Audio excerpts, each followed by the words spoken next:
Assalamualaikum warahmatullahi wabarakatuh. Bismillahirrahmanirrahim. Alhamdulillahirabbil alamin wa bihi nasta'in ala umuri dunya waddin. Wassalatu wassalamu ala asyrafil anbiya wal mursalin sayyidina wa maulana Muhammadi wa ala alihi wa sahbihi ajmain. La tadarni farda wa anta khairul warithin. Hadratal mukarramin segenap para jamaah, Bapak Ibu hadirin sedaya kemawon, jamaah Masjid Nurul Islam yang dirahmati oleh Allah Subhanahu wa taala.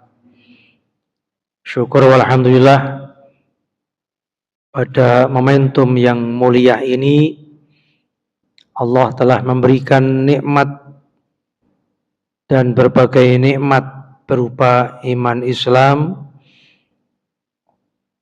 Iman itu belumlah sempurna kalau kita tidak bertakwa kepada Allah Subhanahu wa taala.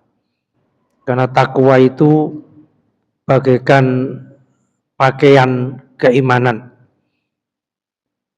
Al-iman uryanun, iman itu bagaikan telanjang. Walibasu takwa, adapun pakaiannya, libasnya itu adalah ketakwaan kita kepada Allah Subhanahu wa taala.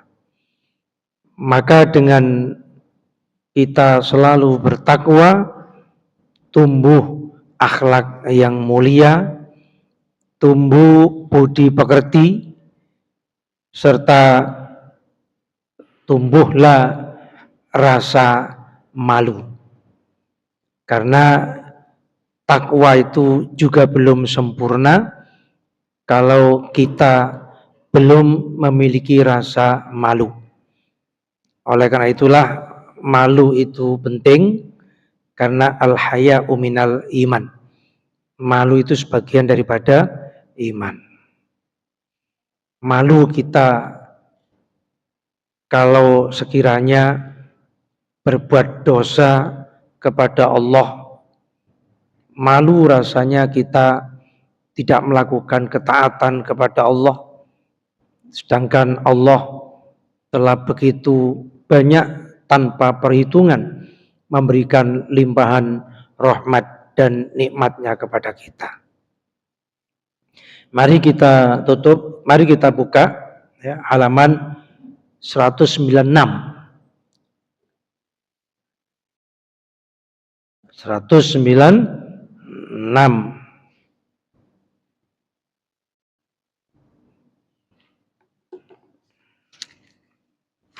96 sama 98 ya. Kok nomornya ada yang hilang? 96 ya.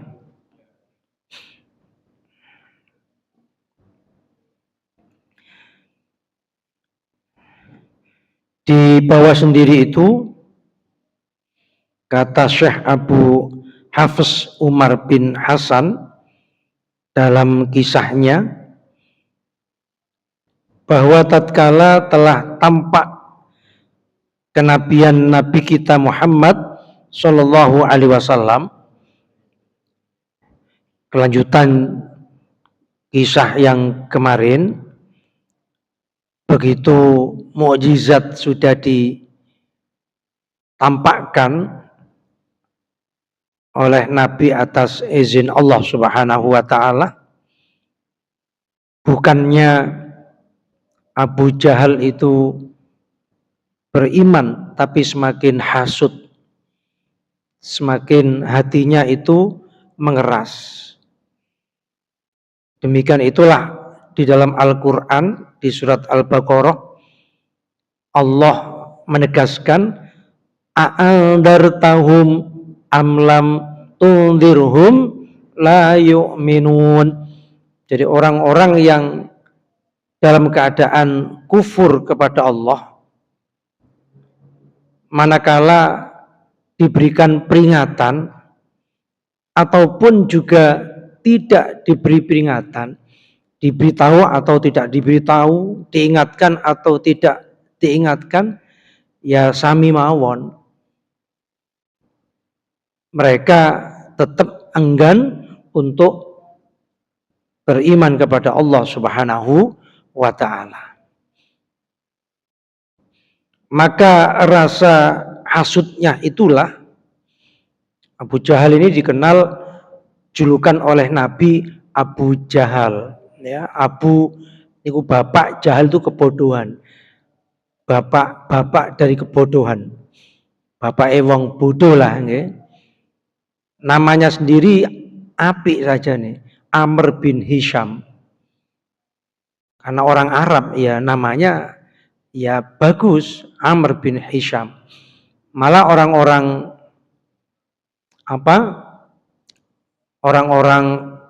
Quraisy jahiliyah itu menjuluki Abul Hakam. Bapaknya orang yang bijak bagi mereka. Tapi karena selalu memusuhi dengan keras kepada Nabi Muhammad beserta para sahabatnya, dikatakan oleh Nabi, Abu Jahal itu Fir'aunnya orang Quraisy, ya. Sampai digambarkan Fir'aunnya orang Quraisy. Maka Abu Jahal itu berpikir semakin bagaimana membunuh Nabi Muhammad, semakin merajalela keinginannya untuk memusnahkan Nabi. Jadi kalau iri tapi tidak sampai menjadikan perilaku, itu namanya ya sekedar iri gitu aja. Tapi kalau sampai ada tindakan untuk mencelakakan orang yang diiri, maka itulah yang disebut hasud. Ya. Seperti setan itu kan hasud kepada Nabi Adam, termasuk Abu Jahal, karena pikirnya Abu Jahal itu, kenapa wahyu tidak diberikan kepada saya?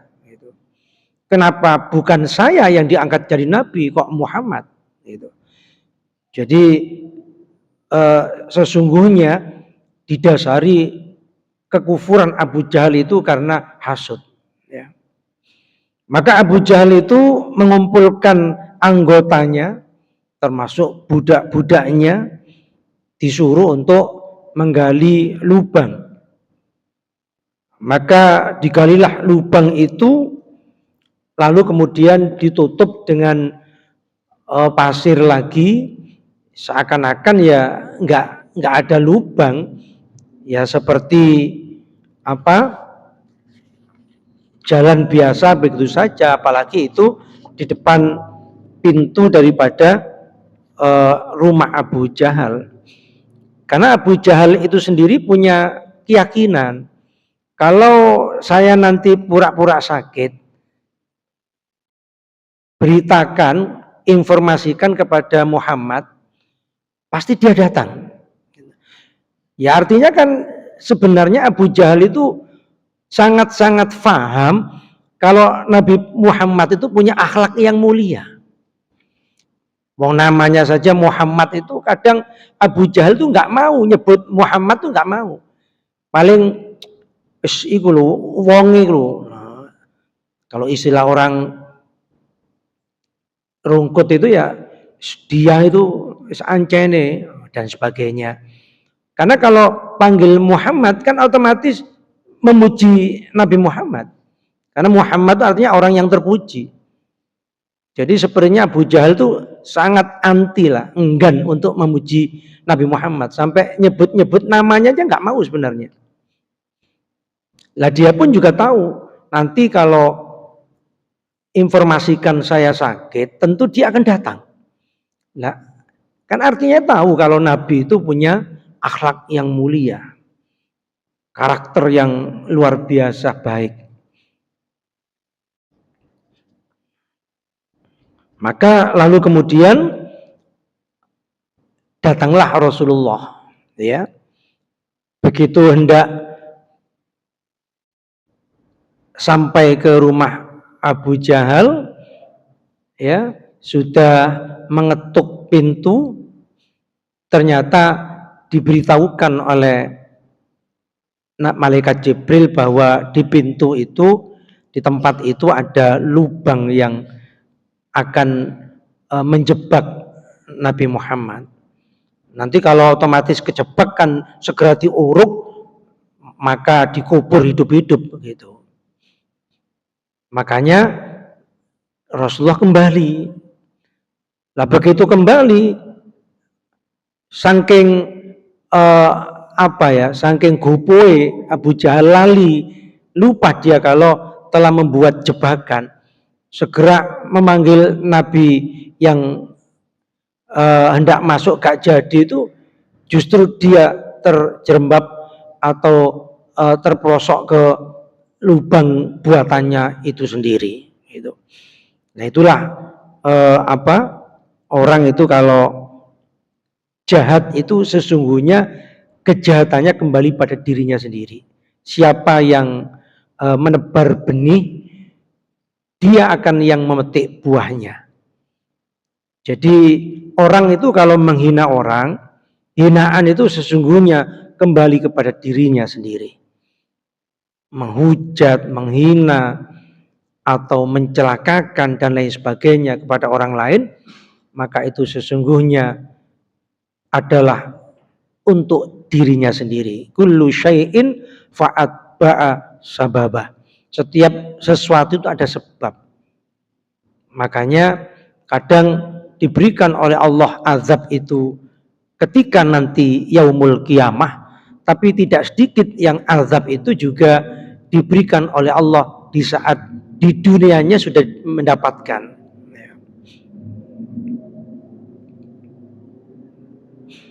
Maka ketika Abu Jahal itu terperosok ke lubang tersebut, minta tolong, ditolong oleh keluarganya, oleh budak-budaknya, oleh pengikutnya. Tapi herannya, semakin dalam lubang itu secara otomatis diberi tali temali, itu pun juga nggak gaduk, ya, nggak bisa tergapai. Sampai-sampai kata Abu Jahal, kalau begitu sudahlah, panggilkan itu Muhammad, panggil dia untuk menolong saya. Lalu dipanggillah Nabi itu untuk menolong, karena orang baik ya nggak curiga lah, ya udah kembali lagi. Kalau barangkali bukan Nabi Muhammad itu ya nggak mau, aku pasti tarik, pas nolong terus ditarik, gitu. Atau bisa jadi bilang begini, kapok kualat, gitu. Kalau kita mungkin parnoy kapok kualat kan begitu. Nabi lu gak mau mengkualat-kualatkan orang. Ya udah kalau begitu saya kembali. Ditolong, loh mudah oleh Nabi itu. Nggak sesulit yang sebelumnya. Oleh keluarganya, budaknya, pengikutnya itu kok semakin diberi tali semakin dalam, semakin dalam. Begitu selesai ditolong, bukannya berterima kasih, tapi justru bilangnya sihirmu itu memang hebat Muhammad, kata gitu. Jadi malah ngilokno gitu, malah mendustakan. Memang hebat sihir kamu ini. Subhanallah. Jadi sudah ditolong mentung, yaitu Abu Jahal itu. Makanya beliau meninggal dunia di saat perang Badar itu ya. Di saat perang Badar dibunuh oleh Abdullah ibnu Mas'ud, ahli hafal Quran. Jadi penghafal Quran lah yang berhasil membunuh Abu Jahal. Usianya masih 54, masih muda ya, 54. Jadi seusia Rasulullah. Ketika perang Badar itu kira-kira Nabi ya seusia itu, 53, 54. Jadi meninggalnya Abu Jahal itu di saat usia 53 atau 54. Ya masih tua kita lah ya. Masih tua Yai Jalil ya. Abu Jahal sing mokong mati gak begitu tua ya. Mati dibunuh oleh Abdullah bin Mas'ud.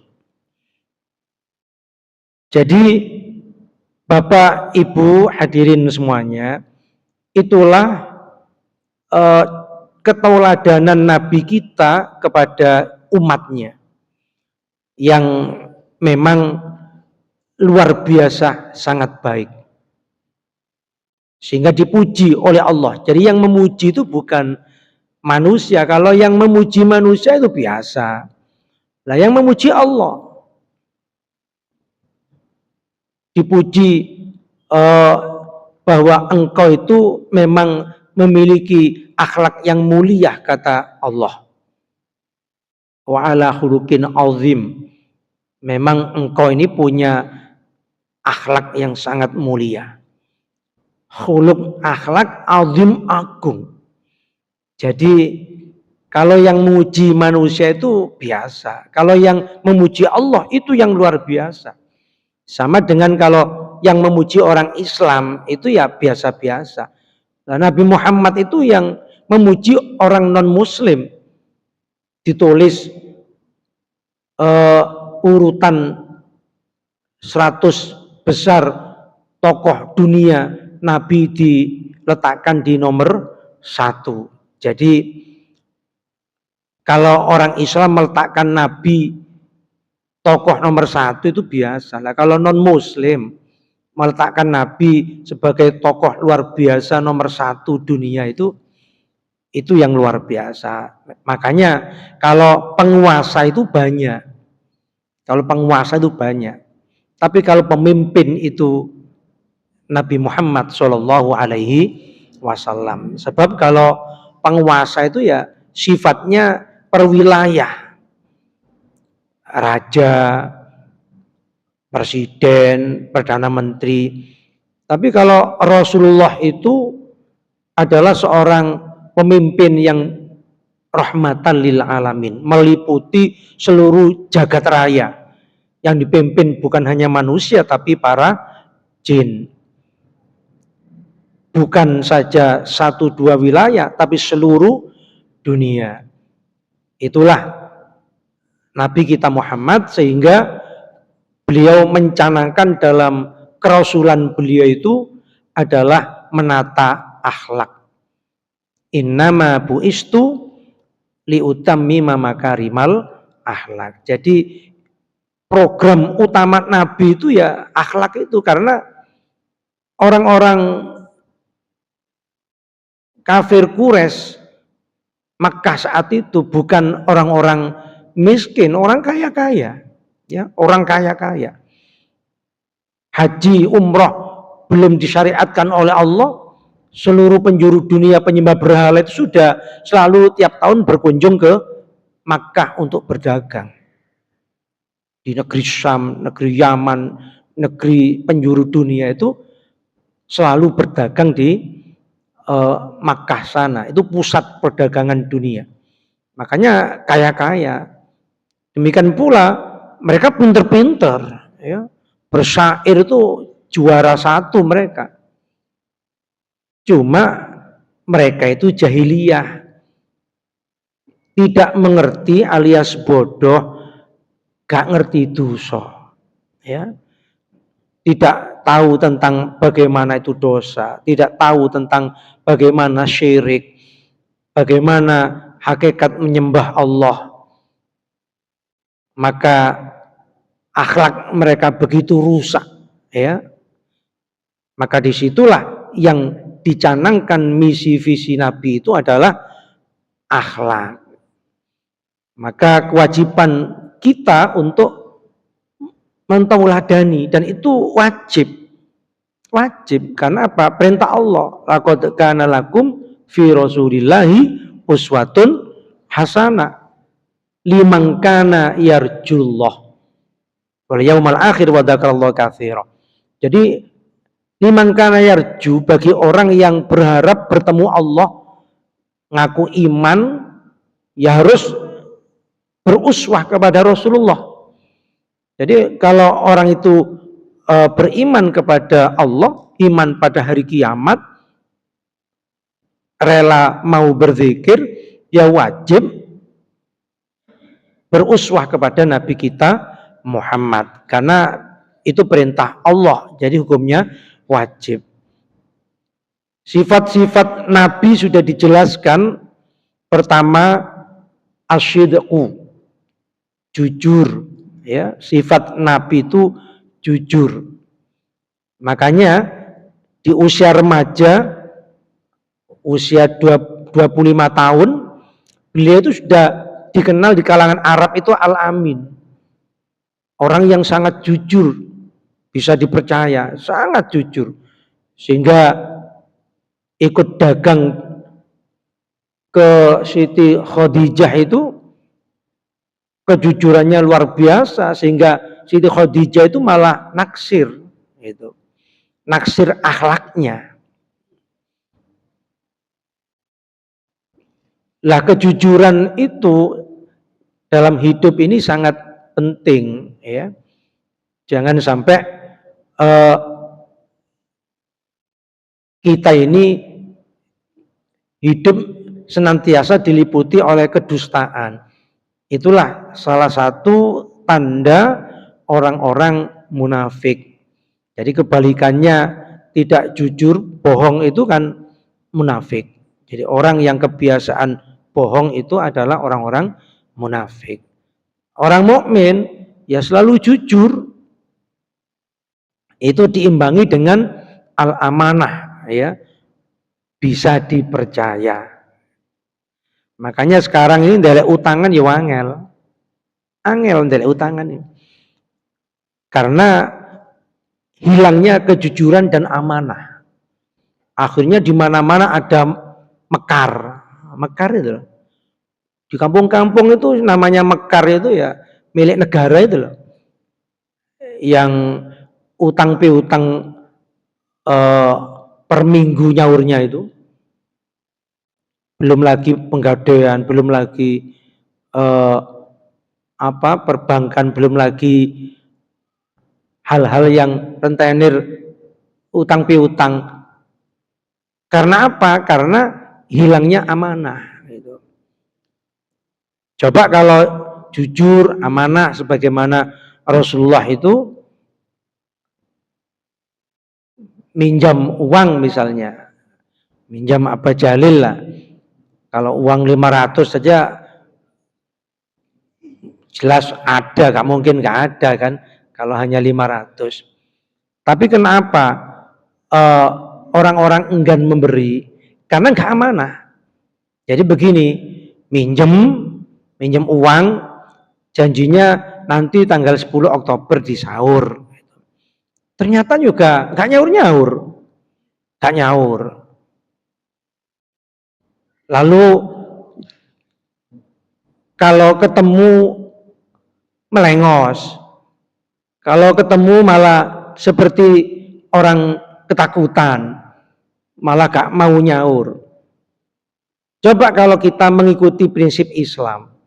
Jadi Islam itu kalau masalah utang piutang, satu kan ditulis, ya, akeh titik tetap ditulis. Yang kedua, itu khalus surur,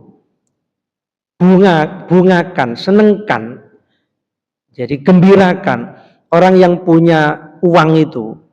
Jadi misalnya kalau utang 1 juta, kok nyaure yo tambahi 1 juta 100. Kalau bukan uang yang nggawana roti, nggawana gedang, nggawana apalah hadiah di luar akad. Ya udah, ketika utang ya gak bilang apa-apa. Begitu nyaur, ini untuk sampean. Udah apa ini? Hadiah untuk sampean. Apakah itu uang, apa itu pakaian, apa itu makanan. Tepat waktu plus hadiah. Insya Allah utang ribuan kali diberi. Yakin loh. Utang berapapun akan diberi.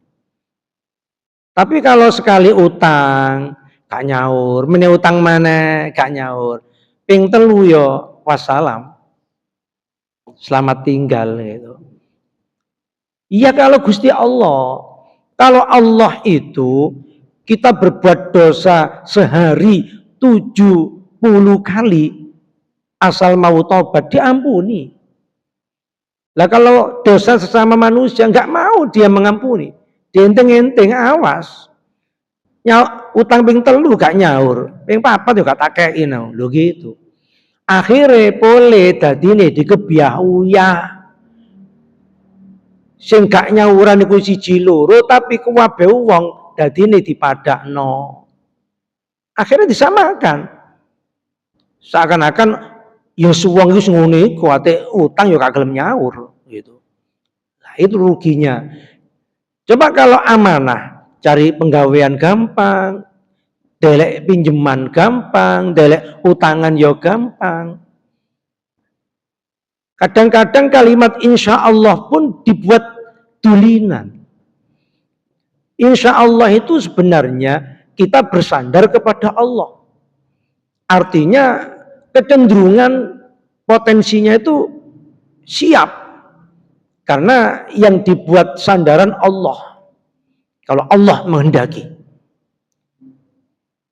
Tapi seringkali orang bilang insya Allah itu akeh gak teko gitu loh.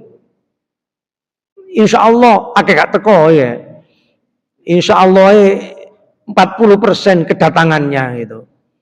Lah makanya akhirnya ya sampai ada orang ngundang itu bilang gini, insya Allah, oh insya Allah, siap loh. Loh akhirnya malah dilon insya Allah. Karena kecenderungan keamanah tadi. Jadi seakan-akan insya Allah ya loh. Ya gak oleh. Kalau kita janji ya insya Allah, kita sandarkan kepada Allah. Allah kalau menghendaki. Karena ada sempat, ada sehat, ada niat. Nah kalau niat tok, tiba-tiba waktunya undangan gak sehat, sakit, kan gak bisa hadir. Sehat, niat, tapi gak ada kesempatan. Tiba-tiba istri sakit yang harus diantar ke rumah sakit. Anak sakit, dan sebagainya, kan gak bisa. Atau sempat niat, tapi sakit dirinya sendiri. Atau ya memang gak niat, gitu loh. Makanya ada niat, ada sempat, ada sehat, disitulah ridhollah. Ya. Nah insya Allah itu bersandar kepada Allah, seharusnya malu kita kepada Allah kalau wis ngomong insya Allah kok gak teko tanpa udzur gitu. Yang ketiga, tabligh, yang menyampaikan, ya. Tabligh itu menyampaikan. Nabi itu menyampaikan dakwah risalah. Ulil haq walau kana murra. Jadi sampaikan walaupun pahit, ya. Walaupun pahit. Jadi sebenarnya fadzakir fa inna dzikra tanfa'ul mu'minin. Saling mengingatkanlah kalian karena sesungguhnya peringatan atau nasihat itu sangat bermanfaat kepada orang-orang mukmin. Lah, sebenarnya nasihat bagi kita itu bagaikan jamu. Memang gak enak lah, pahit, tapi sesungguhnya itu menyehatkan. Ihdinas siratal mustaqim akan menjadikan kita dapat petunjuk. Ya memang pahit. Qulil haq walau kana murrah, kata Nabi. Katakan walaupun itu pahit. Memang jamu. Tapi nanti akan menjadikan kita baik. Misal begini. Kalau semisal di badan kita ini ada kalajengking. Ada kalajengking. Misalnya di pakaiannya Abah Jalil. Lalu dibilang begini, bah, ono kalajengking ya, bah. Gitu. Ono kalajengking ya. Apa bilangnya Abah Jalil? Loh, iya, dikipatno. Nah, dikipatkan kan? Apa? Dikibaskan kan? Ya, dikibaskan. Pasti Abah Jalil bilang begini, matur suwun. Sampai dudui apa? Beritahukan tadi. Kalau semisal tidak kau beritahukan, waduh disenget belah enak ICU iki, akan begitu. Jadi sangat terima kasih. Karena di badannya tadi, di bajunya ada kalajengking atau kelabang atau apalah, pasti yang diberitahu tadi berterima kasih. Matur suwun, matur suwun. Betul enggak? Ana ta sing diweni weruh, "Bah, ana kalajengking, Bah." Ngawur ngono. Apa ngono? Malah ngamuk. Kurang ajar, ate ngeki kalajengking nggonku lah, malah nuduh. Kan enggak begitu. Pasti akan terima kasih. Matur suwun, terima kasih. Lah, kalau kalajengking itu menyengat, efeknya, dampaknya paling hanya duniawiyah, sakitnya itu. Enggak sampailah ke akhirat. Dampaknya hanya dunia. Tapi kalau dalam hal urusan akhlak, urusan ibadah, urusan akidah dan sebagainya, kalau kita salah, lalu diberitahukan, kenapa tidak lebih berterima kasih? Terkadang seseorang itu diberitahukan, malah ngamuk, malah marah-marah, gak don rimo. Yang sebenarnya lebih berterima kasih ditunjukkan akhlak yang buruk dimiliki daripada kalajengking. Sebab kalau akhlak itu tidak diberitahukan, keburukannya tidak diberitahukan, itu berdampak dunia akhirat celakanya. Makanya sahabat-sahabat dulu itu seringkali seperti selevel Umar bin Khattab itu kurang apa? Selevel Umar bin Khattab. Sering kalau ketemu sahabat yang lain, misalnya beliau pernah ketemu Abdullah bin Mas'ud. Ya Abdullah, apa kekurangan saya? Mboten gak wani kula menilai seorang Umar bin Khattab. Loh, gak apa-apa. Apa kekurangan saya? Biar saya ini bisa evaluasi diri, memperbaiki diri. Jangan dibiarkan cacat saya sehingga saya tidak tahu akan kekurangan saya. Loh, itu sahabat Umar saja yang levelnya sedemikian tinggi di sisi Rasulullah selalu minta untuk dinilai. Rasulullah pun juga pernah kan sebelum meninggal dunia seluruh sahabat itu dikumpulkan lalu Nabi bilang begini, barangkali kalian semasa bersama dengan saya ada yang saya rugikan, saya celakakan, atau pernah saya pukul, atau ucapan-ucapan yang menghina kepada kalian. Tolong hari ini sampaikan kepada saya, balaskan, terserah. Kalau pernah memukul, pukullah saya. Kalau pernah menghina, hina saya. Sampai sebegitunya Nabi itu. Seorang Nabi senang untuk dinilai itu. Sehingga mengacungkan tangan salah seorang sahabat bernama Ukasah. Saya Rasul. Loh ya, terus dulu saya pernah engkau cambuk, katanya. Engkau cambuk. Ya tentu Nabi gak mungkin lah mencambuk. Mungkin kalau gak sengaja iya. Ya gak apa-apa. Silakan hari ini cambuk. Yang dicambuk apanya dulu? Punggung ya Rasul. Loh silakan. Namanya sahabat-sahabat waktu itu gregeten kabeh ya. Cek gak tawadhu'e, cek kurang ajare kan begitu. Lalu tapi ketika saya panjenengan cambuk itu ya Rasul dalam keadaan tidak berpakaian. Dalam keadaan tidak berpakaian. Ya artinya pakaiannya cuma sarungan. Jadi yang atas itu tidak berbaju. Maka saya ingin nanti saya menyambuk panjenengan itu membalasnya juga panjenengan mengangkat jubahnya. Apa gak kurang ajar? Kalau saat itu kita hadir itu ya kudu ngantem aja kan gitu. Kudu nawur aja kan gitu. Sahabat-sahabat juga begitu. Begitu uh, sudah siap, disampaikan ke Bilal, ambil cambuk, karena Ukasha itu mintanya cambuk yang pernah dicambukkan. Ya ambil itu di rumah Siti Fatimah, ya. Ambilkan di rumah anakku. Diambil, mau dicambukkan, Ukasha ini kok dilala maju, semuanya sudah nangis, karena nggak mentolo ya, nggak mentolo, Nabi itu sakit. Ya. Ternyata tujuannya Ukasha itu untuk mencium punggung Nabi Muhammad Shallallahu Alaihi Wasallam, karena di punggung Nabi itu ada tulisan kalimat Muhammad abduhu wa rasuluh, itu diciumnya itu, sehingga Nabi bilang kalau kalian ingin melihat penduduk surga ya Ukasha ini, gitu.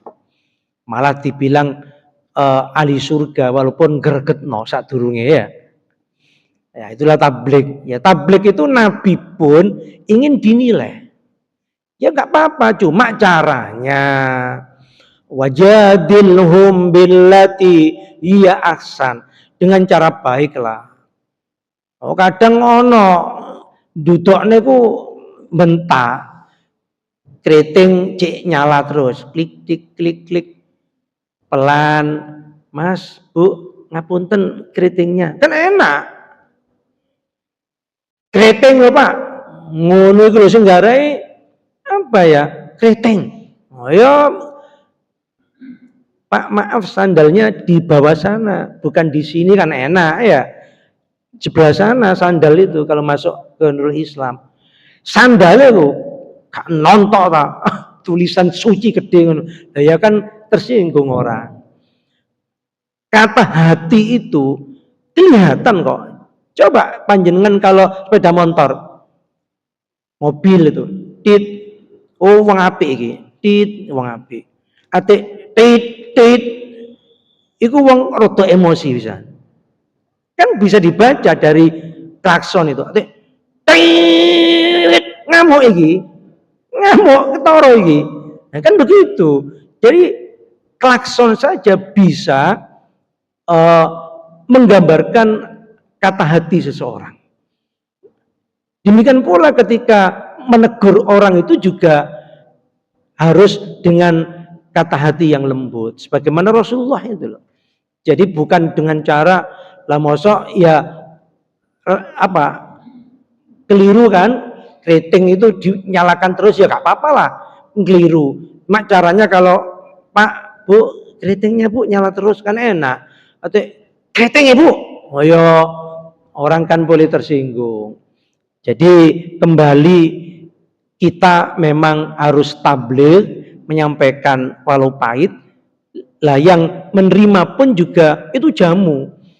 Dengan begitu akan bisa memperbaiki diri. Yang terakhir adalah fatonah. Nabi itu cerdas. Apa cerdas itu? Apa pinter hitung-hitungan matematika atau akuntansi ekonomi? Hitung duit itu, dagangan. Sesungguhnya kata Nabi, cerdas itu orang yang mampu mengelola diri, menjadikan dunia ini sebagai tempat untuk memperbanyak amal sebagai bekal keselamatannya, kebahagiaannya nanti untuk akhirat. Lah panjenengan cerdas, gelem ngaji ngeten iki, salat jamaah. Berarti panjenengan ini wong cerdas. Menggunakan waktunya, umurnya untuk bekalnya nanti menghadap Allah di akhirat. Mugi-mugi cerdas temenan. Allahumma amin. Saya kira itu sampun Isya, nanti bisa kita lanjutkan lagi Jumatnya akan datang. Mbak menawi enten tanglet monggo. Cukup? Saya kira matur suwun. Mugi-mugi dados ilmu ingkang manfaat nggih. Barokah nggih. Angsal ridhanipun Allah dunia akhirat. Subhanakallahumma wa bihamdika asyhadu an la ilaha illa anta astaghfiruka wa atubu ilaik. Assalamualaikum warahmatullahi wabarakatuh.